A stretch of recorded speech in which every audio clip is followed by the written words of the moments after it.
Исәнмесез, эфирда яңалыклар чыгарылышы, студияда Лилия Гатина алгатаба койбыр темалар турында.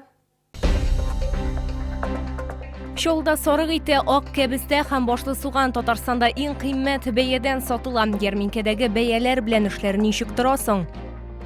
Йоршолда мобилизацияләнүчеләргә гуманитар ярдәм җыю буенча тагын бер пункт ачылды. Ул кайда урнашкан?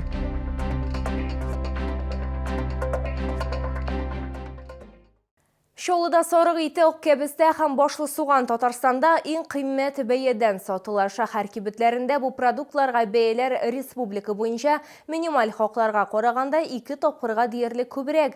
Ярминкәдәге бәяләр белән эшләр ничек торасың? Резида Шаймарданова белеште.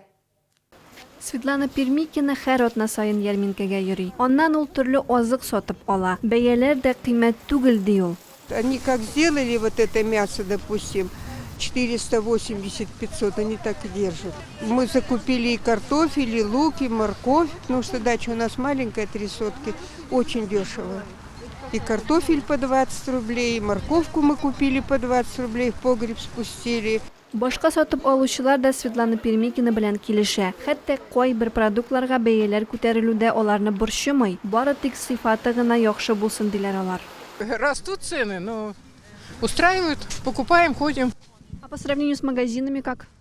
Ну, что-то пониже, подешевле, что-то подороже здесь. А почему выбираете именно ярмарку? А потому что, может, думаем свежее и свое. Цены, по-разному. Есть, которые подешевле, чем в магазине, есть также такие же цены. В принципе, устраивает. Выбор большой, хороший. Насчет овощей, фруктов выбора больше, чем пока в магазине. Мясо тоже выбора больше. Можно пройти, просмотреть, выбрать. Сатучылар белдергәнчә, алар бәяләрне элеккегә дәрәҗәдә саклап калырга тырышалар. Әмма шуңа да карамастан аз гына хаклар арту күзәтелә. Бәяләр күпкә күтәрелмәде инде әйтәм. Тавыклар почти күтәрелмәде, казларга азрак үстәдеген, потому что кормалар кыйммәт. Хәзер икеләтә кормалар артты, азрак арттырга туры килде. Кормалар хакларын.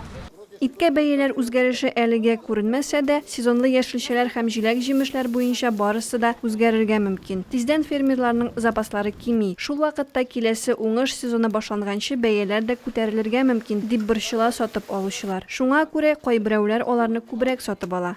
Резида Шаймарданова, Кирилл Хабжей, яңалыклар. Ипподром территориясында авыл хуҗалыгы ярминкәләре дәвам итә. Яңгырдан соң пычракта асфальт булмаган территорияда урнашкан сату нокталарына эләгү шактый проблемалы дип зурлана чоллылар һәм шәһәр кунаклары. Бигрәк тә өлкән яшьтәге кешеләргә кыен. Вазгыять кайчан хәл ителер? Шулай ук Резида Шаймарданова белеште.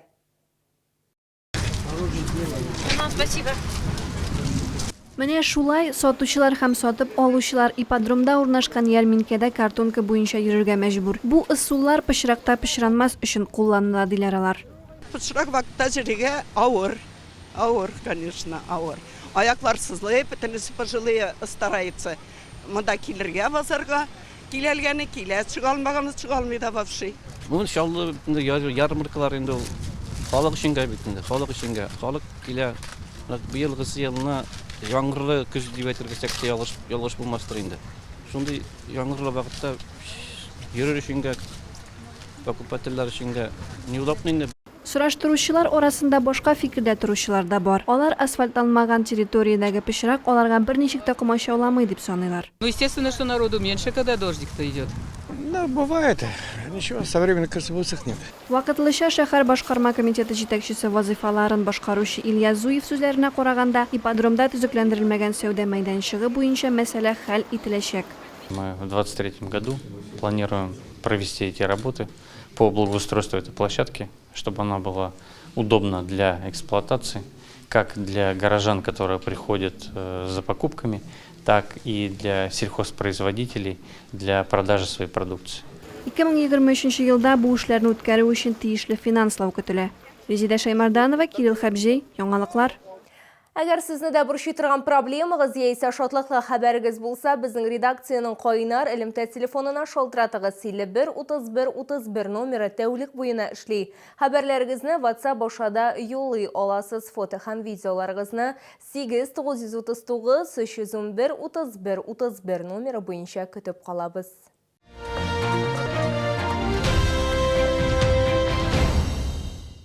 Yorsholuda mobilizatsiyalanuvchilarga gumanitar yordam jiyu bo'yicha tag'in bir punkt ochildi. Komsomol rayoni territorial җирле үзидарә ассоциацияләре һәм уңыш навигатор социаль үзәге хәрби бурычлыларга ярдәм итәргә карар кылган. Акциягә битараф булмаган Шоллы халкы да кушыла ала. Тулырак алдагы материалда.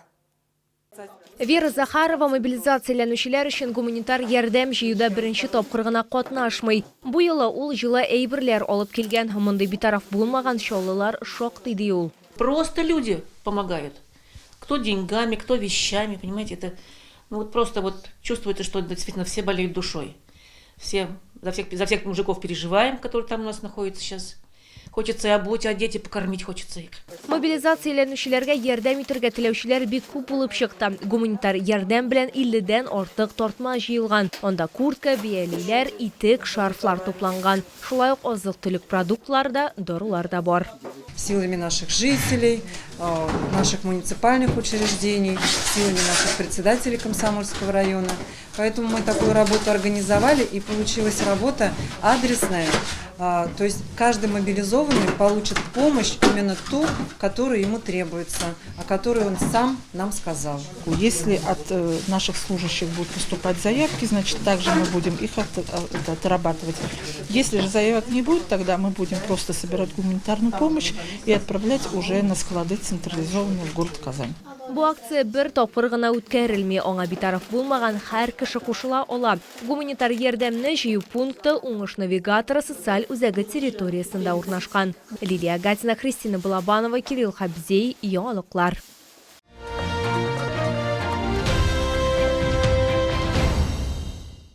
Бу атнада Татарстанда һава торышының суытуы көтелә, демәк салкын тию сезоны янәшәдә. Иммунитетны ныгыту өчен иң яхшы дару исә дөрес туклану. Бу витаминнарга, минералларга һәм табигый майларга бай ризык булырга тиеш. Яршалыга янә Камчатка балыгы һәм улдыгы күргәзмә ярминкәсе килде. Грин сәүдә үзәгендә беренче катта диңгез деликатесларының 35тән артык төрен сатып алырга мөмкин. Керү Автозавод проспекты ягыннан. Хуш исләргә каршы туру мөмкин түгел. Камчатка балыгы һәм улдыгы күргәзмәсенә халык күпләп җыелган. Белуга, нерка, киш, палтус, ак балык. Сатучылар сүзләренчә, балыкларның һәр кисәгендә омега-3, омега-6, кальций, тимер, йод, цинк һәм магний бар. Ләкин иң файдалы һәм иң тәмле балык чавыча. Сегодня взяли чавыч. Нам рыба очень нравится. Берем не первый раз уже. Поэтому как постоянный клиент уже. Мы чавычи брали, а вот белорыбец не брали. Хотим и то, и то. Мы же на реке находимся, а вот эта рыба на нашу не похожа. Очень вкусная. Слюни текут, видишь? Не могу. Каждый раз беру икры полкилограмма. Очень вкусно же. Штука вообще продукты свежая, качественная, нормальная. Бу деликатес кына түгел, ә Камчатканың шын байлыгы, эре бөртекле кызыл улдык. Отборная красная икра, крупнозернистая, прямо зернышко к зернышке. Она богата витаминами и микроэлементами. То есть рекомендуем детишкам, беременным, очень вкусная, свежая. Камчатка балыгы һәм улдыгы күргәзмә ярминкәсе 19 ноябрьгә кадәр Грин сәүдә үзәгендә беренче катта эшләячәк. Керү Автозавод проспекты ягыннан.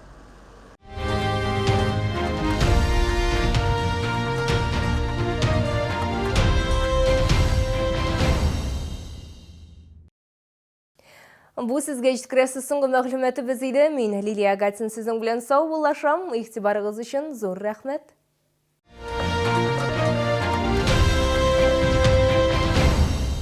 Челны, встречай! Свежий улов прямо с Камчатки. Чавыча, красная икра, белорыбица. Все от производителя. С 14 по 19 ноября. ТЦ Грин, первый этаж. Остановка Глобус. Карта забота платежной системы МИР от Акбарсбанка для пенсионных и социальных выплат. Переведите пенсию на карту забота, добавим 3000 рублей к первому зачислению. Оформите на akbars.ru.